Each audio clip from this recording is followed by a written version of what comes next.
दोस्तों political science का एक इम्पोर्टेंट क्वेश्चन है कि साम्यवाद के प्रमुख सिद्धांतों का वर्णन करें। साम्यवाद के प्रमुख सिद्धांतों का वर्णन करें, ये भी आपका एक मोस्ट इंपॉर्टेंट क्वेश्चन है। हम आपको सारे विचारधाराओं के बारे में समझाते चले तो साम्यवाद के बारे में बता देते हैं। साम्यवाद या फिर समाजवाद का मतलब एक ही है। साम्यवाद का मतलब क्या है?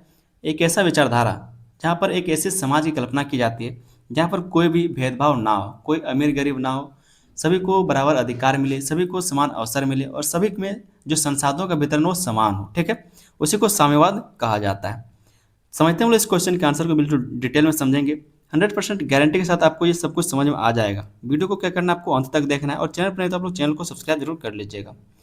100% गारंटी के साथ आपको सब कुछ समझ में आएगा। ठीक है, तो चलिए बिना देर के समझते इस क्वेश्चन के आंसर को, इसकी भूमिका को हम लोग समझते हैं। कहा जा रहा है कि साम्यवाद आधुनिक राजनीतिक विचारधाराओं में एक महत्वपूर्ण और प्रभावशाली विचारधारा है। इसका विकास मुख्य रूप से कार्ल मार्क्स और फ्रेडरिक एंगल्स ने किया। साम्यवाद का मुख्य उद्देश्य एक ऐसे समाज की स्थापना करना है जहाँ किसी प्रकार का शोषण, आर्थिक असमानता, वर्ग भेद और निजी स्वामित्व ना हो। तो साम्यवाद के बारे में कहा जा रहा है कि इसके जो प्रवर्तक है वो कौन कौन है? कार्ल मार्क्स और फ्रेडरिक एंगल्स। और साम्यवाद का जो मुख्य उद्देश्य है वो एक ऐसे समाज की स्थापना करना है जहाँ पर किसी भी प्रकार का शोषण ना हो, आर्थिक असमानता ना हो, वर्ग भेद ना हो और निजी स्वामित्व जैसे कोई चीज़ ना हो। इस विचारधारा के अनुसार समाज के सभी लोगों को समान अधिकार, समान अवसर और सम्मान मिलना चाहिए। और ये जो विचारधारा है साम्यवाद, ठीक है, इस विचारधारा के अनुसार समाज के जितने भी लोग हैं सभी को समान अधिकार मिलना चाहिए, समान अवसर मिलना चाहिए और सम्मान मिलना चाहिए। ये इसका क्या है? एक कह सकते हैं उद्देश्य है। आगे इसमें कहा जा रहा है कि साम्यवाद का विश्वास है कि समाज में अमीर और गरीब के बीच का अंतर निजी संपत्ति के कारण पैदा होता है। ये जो विचारधारा है साम्यवाद, इसका विश्वास है कि जो समाज में अमीर और गरीब के बीच में अंतर पैदा होता है वो किसके कारण होता है? निजी संपत्ति के कारण होता है। क्यों? क्योंकि कुछ लोगों के पास बहुत ज़्यादा संपत्ति, कुछ लोगों के पास बहुत कम है या फिर नहीं भी है। तो इसके कारण अमीर और गरीब जैसा कोई कह सकते हैं अमीर और गरीब के बीच का जो खाई है वो बनता है, असमानता देखने को मिलता है।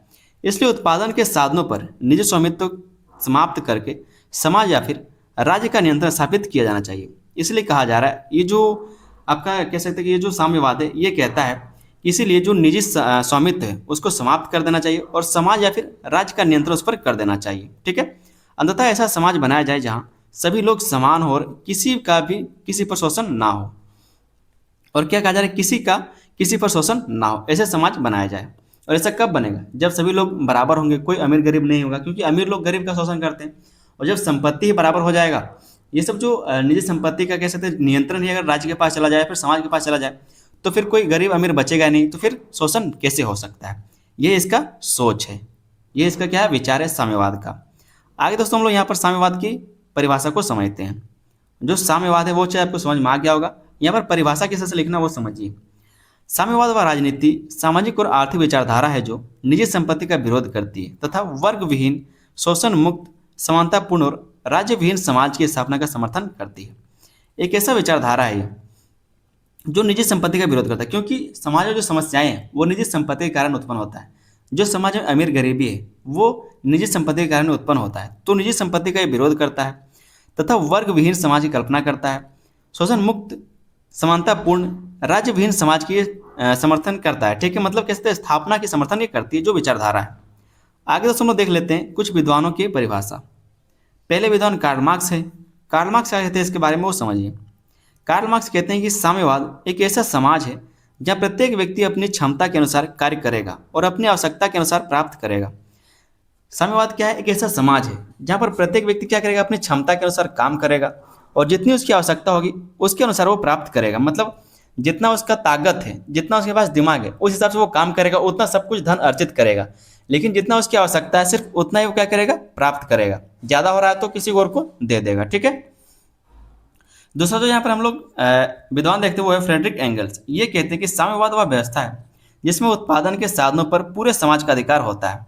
साम्यवाद एक ऐसा व्यवस्था है जिसमें उत्पादन के साधनों पर पूरे समाज का अधिकार होता है। मतलब अभी जो है कह सकते हैं कि जो अभी पूंजीवाद भी चल रहा है और साम्यवाद को भी समन्वय देखने को मिलता है हमारे समाज में। लेकिन ये जो मार्क्सवाद है, ठीक है, या फिर जो साम्यवाद है, इसमें ये फ्रेडरिक कहते हैं कि जो साम्यवाद है एक ऐसा व्यवस्था जिसमें उत्पादन का जितना भी साधन है उस पर पूरे समाज का अधिकार है। जैसे कि अगर आपके पास जमीन नहीं है और किसी दूसरे के पास जमीन है तो उस जमीन पर सिर्फ उसका नहीं आपका भी अधिकार होना चाहिए।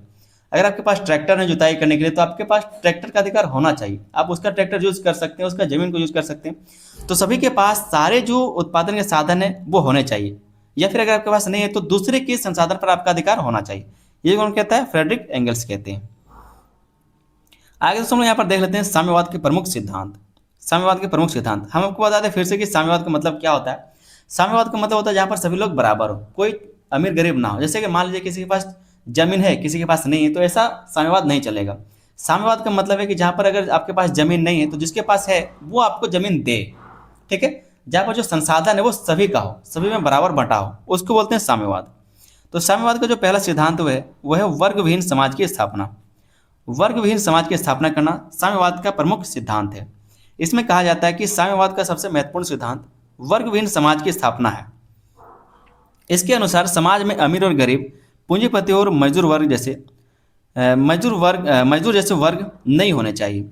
जब सभी लोगों को समान अवसर, समान अधिकार और समान संसाधन मिलेंगे तब समाज में भेदभाव और असमानता समाप्त हो जाएगी। यही साम्यवाद का अंतिम लक्ष्य है, भेदभाव को खत्म करना, अमीर गरीब को खत्म करना, ठीक है, शोषण और शोषित को खत्म करना। यही क्या है?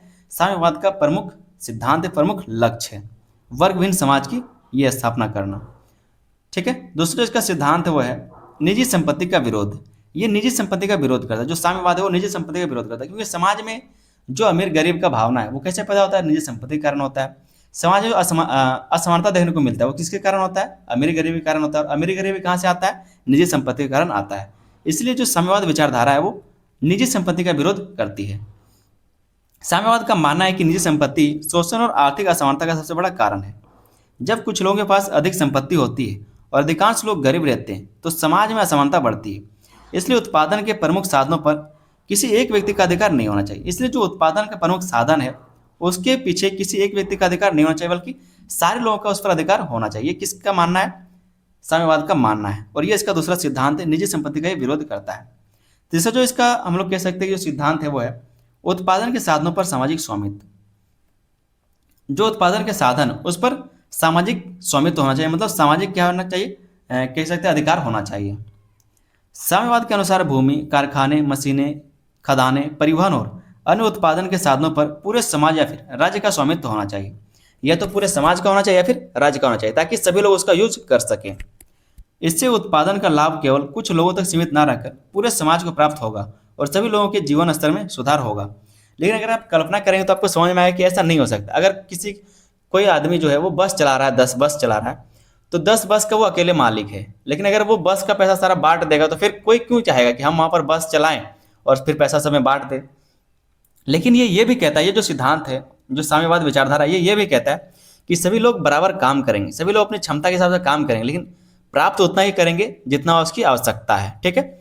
मतलब अगर हम 10 बस चला रहे हैं, अगर उससे हम रोज 1 लाख रुपए कमा रहे हैं, अगर मेरी आवश्यकता सिर्फ 10,000 का है तो 90,000 हम जरूरतमंदों में बांट दें। ये इस उदारवाद का सिद्धांत कहा जाता है। इस कह सकते हैं इसके जो साम्यवाद है इसमें ये विचारधारा में कहा जाता है ये बात। आगे जो चौथा पॉइंट हम देखेंगे वो है आर्थिक समानता का सिद्धांत। आर्थिक समानता का सिद्धांत ये कहता है साम्यवाद आर्थिक समानता को बहुत महत्व देता है। इसका उद्देश्य अमीर और गरीब के बीच में की खाई को समाप्त करना है। प्रत्येक व्यक्ति को शिक्षा, स्वास्थ्य, रोजगार और जीवन की आवश्यक सुविधाएं समान रूप से उपलब्ध होनी चाहिए, ताकि समाज में किसी प्रकार की आर्थिक विषमता ना रहे। जैसे जिनके पास पैसा है वो लोग गर्मी में एसी लगा रखे हैं, ठीक है, लेकिन जिनके पास पैसा नहीं है वो उनको घर भी नहीं मिल पा रहा है। तो ये जो आर्थिक असमानता है, ठीक है, उसको खत्म करना है और आर्थिक समानता लाना है। पांचों जहां पर हम लोग सिद्धांत देखते हैं साम्यवाद का वो है शोषण का अंत। ये शोषण का अंत करना चाहता है। साम्यवाद किसी भी प्रकार के आर्थिक, सामाजिक या फिर राजनीतिक शोषण का विरोध करता है। इसका मानना है कि मजदूरों और कमजोर वर्गों का शोषण समाप्त होना चाहिए। प्रत्येक व्यक्ति को उसके श्रम का उचित सम्मान और न्याय मिलना चाहिए। जो मजदूर वर्ग है, क्योंकि वो मेहनत ज़्यादा करता है और उसको फल कम मिलता है, मतलब पैसा कम मिलता है, मजदूरी कम मिलता है, और जो असली फायदा वो किसको होता है? मालिक को होता है। तो ये चीज़ खत्म होना चाहिए। जो जितना मेहनत करता है उसको उतना पैसा मिलना चाहिए, या फिर सभी को बराबर पैसा मिलना चाहिए। तो सभी को उचित सम्मान और न्याय मिलना चाहिए। ये कौन कहता है? ये भी आपका साम्यवाद कहता है। साम्यवाद का जो अगला सिद्धांत वो है वर्ग संघर्ष का सिद्धांत। वर्ग संघर्ष का सिद्धांत। साम्यवाद का आधार मार्क्स के वर्ग संघर्ष के सिद्धांत पर है। इसके अनुसार इतिहास में हमेशा शोषक और शोषित वर्गों के बीच संघर्ष होता रहा। यह संघर्ष अंततः पुरानी व्यवस्था को समाप्त करके नई और समानतापूर्ण व्यवस्था की स्थापना करता है। तो वर्ग संघर्ष का सिद्धांत भी साम्यवाद कहता है कि वर्ग संघर्ष का सिद्धांत भी है, जिसके कारण क्या होता है, तो जो वर्ग संघर्ष चलता है दुनिया में, ठीक है, वो एक समय में खत्म होता है और उसके बाद फिर से एक नई व्यवस्था का शुरुआत होता है, ठीक है। तो ये भी क्या है, एक सिद्धांत है इसका। अगला जो सिद्धांत है साम्यवाद का वो है सर्वहारा क्रांति का सिद्धांत। सर्वहारा क्रांति का सिद्धांत साम्यवाद के अनुसार जब पूंजीवादी व्यवस्था में मजदूरों का शोषण बढ़ जाता है तब मजदूर संगठित होकर क्रांति करते हैं। इस क्रांति के माध्यम से पूंजीवादी व्यवस्था समाप्त हो जाती है और समाजवादी तथा आगे चलकर साम्यवादी व्यवस्था स्थापित होती है। इसको बोलते हैं सर्वहारा क्रांति, ठीक है। तो इस तरह से होता है। ये कौन कह रहा है, जो मार्क्सवाद की विचारधारा है साम्यवाद, वो कह रहा है। अगला जो पॉइंट है वो है सर्वहारा वर्ग की तानाशाही। ये चीज़ हम आपको समझा चुके हैं। 9 पॉइंट हम लोग देख लेते हैं। 9 पॉइंट है आपका राज्यविहीन समाज की स्थापना। तो राज्यविहीन समाज की स्थापना ये चाहता है, जो साम्यवाद है वो कहता है कि राज्यविहीन समाज की स्थापना होनी चाहिए, ठीक है, जहाँ पर राज्य जैसा कोई चीज़ ना रहे। साम्यवाद का अंतिम लक्ष्य ऐसा समाज बनाना है जहाँ राज्य की आवश्यकता ही समाप्त हो जाए। जब समाज में ना वर्ग भेद होगा, ना शोषण होगा, ना अपराध होगा, तब लोगों पर शासन करने के लिए राज्य की आवश्यकता नहीं रहेगी। इसलिए साम्यवाद वर्गविहीन राज्यविहीन समाज की स्थापना करता है, कल्पना करता है। मतलब राज्यविहीन का मतलब जहाँ पर कोई देश ना हो, कोई सीमा ना हो, ठीक है। तो इस तरह की समाज का वो कल्पना करता है। अगला इसका सिद्धांत हुआ आवश्यकता के अनुसार वितरण। मतलब कोई भी व्यक्ति अपने क्षमता के अनुसार काम करेगा, आवश्यकता के अनुसार वो प्राप्त करेगा। तो इसको बोलते हैं आवश्यकता के अनुसार वितरण करना। ये साम्यवाद का एक सिद्धांत है। साम्यवाद का प्रसिद्ध सिद्धांत है प्रत्येक व्यक्ति से उसकी क्षमता के अनुसार कार्य और प्रत्येक व्यक्ति को उसकी आवश्यकता के अनुसार प्राप्ति। मतलब जो व्यक्ति जितनी क्षमता उसकी है उस हिसाब से वो काम करेगा, लेकिन प्राप्त उतना ही करेगा जितना उसको जरूरत है। इसका अर्थ है कि हर व्यक्ति अपनी योग्यता के अनुसार काम करेगा और उसे उसकी आवश्यकताओं के अनुसार वस्तुएं और सुविधाएं प्राप्त होंगी। तो आवश्यकता के अनुसार वितरण का भी सिद्धांत यहाँ पर दिया गया साम्यवाद में। तो ये भी आपका क्या है, सिद्धांत है। 11 जो सिद्धांत वो है श्रम का महत्व। साम्यवाद का जो अगला सिद्धांत वो है श्रम का महत्व। साम्यवाद में श्रम को सबसे अधिक सम्मान दिया जाता है। इसके अनुसार समाज की वास्तविक संपत्ति का निर्माण मजदूर और श्रमिक वर्ग करते हैं, ठीक है, ये बात तो पक्का है। इसलिए उनके श्रम का उचित मूल्य मिलना चाहिए और उन्हें सम्मानपूर्वक जीवन जीने का अधिकार मिलना चाहिए। क्योंकि सारा जो काम करता है वो कौन करता है, मजदूर करते हैं, किसान करते हैं, जबकि फायदा किसको होता है, जो मालिक होता है। नेक्स्ट जो पॉइंट है, नेक्स्ट जो सिद्धांत है वो है अंतर्राष्ट्रीय श्रमिक एकता। ये चीज़ भी हम आपको समझा चुके हैं। साम्यवाद केवल एक देश के मजदूरों को नहीं, ठीक है, बल्कि पूरे विश्व के श्रमिकों की एकता पर बल देता है। मार्क्स का प्रसिद्ध नारा है कि विश्व के मजदूरों एक हो जाओ। ये चीज़ हम आपको पहले बता चुके हैं। उनका मानना था कि जब सभी देशों के मजदूर एकजुट होंगे तभी शोषण समाप्त होगा और समानता स्थापित होगी। तो अंतर्राष्ट्रीय श्रमिक एकता की भी ये बात करता है। ये भी क्या, इसका एक प्रमुख सिद्धांत है साम्यवाद का। तब जाकर क्या होगा, समाज में समानता आ सकता है जब पूरे विश्व के मजदूर एकजुट होंगे। आगे दोस्तों हम लोग साम्यवाद के महत्व को देख लेते हैं। साम्यवाद का क्या महत्व है। पहला जो महत्व है इसका वो है आर्थिक और सामाजिक समानता स्थापित करने का प्रयास करता है। आर्थिक और सामाजिक समानता स्थापित करने का प्रयास करता है, मतलब समाज में कोई ऊंच नीच वर्ग और ऐसा कोई चीज़ ना रहे। दूसरा जिसका महत्व है शोषण और वर्ग भेद को समाप्त करने पर बल देता है। तीसरा इसका महत्व है श्रमिकों और गरीबों के अधिकारों की रक्षा करता है। अगला जो इसका महत्व है उत्पादन के साधनों का उपयोग समाज के हित में करने की बात करता है। मतलब जो उत्पादन होता है, जो उत्पादन के साधन है या फिर जो उत्पादन है या फिर जो भी आपने कमाई किया, वो क्या करता है, समाज के हित में बांटने का वो बात करता है, जो साम्यवाद है। सामाजिक न्याय और समान अवसर को बढ़ावा देता है। सामूहिक विकास और सहयोग की भावना को प्रोत्साहित करता है कि अगर जिसके पास ज़्यादा पैसा है तो वो समाज में बांट दे। क्या करे, समाज में बांट दे, जिसको जरूरत है उसको वो दे। तो इस तरह से ये कल्पना करता है। आगे दोस्तों हम लोग साम्यवाद की आलोचना को देख लेते हैं कि साम्यवाद की आलोचनाएं क्या है। पहला जिसका आलोचना है वो है निजी संपत्ति का पूर्ण विरोध, व्यवहारिक नहीं।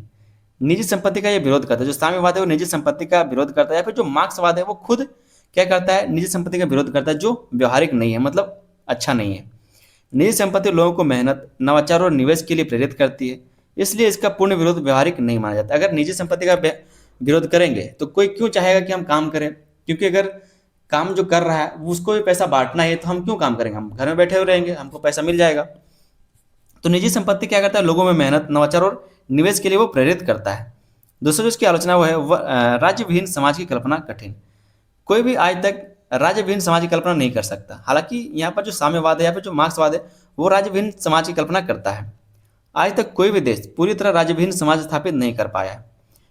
इसलिए इस सिद्धांत को व्यवहार में लागू करना कठिन माना जाता है, क्योंकि जहाँ पर राज्य नहीं होगा वहाँ पर समाज कैसे रह सकता है, वहाँ पर कोई कानून कैसे लागू किया जा सकता है।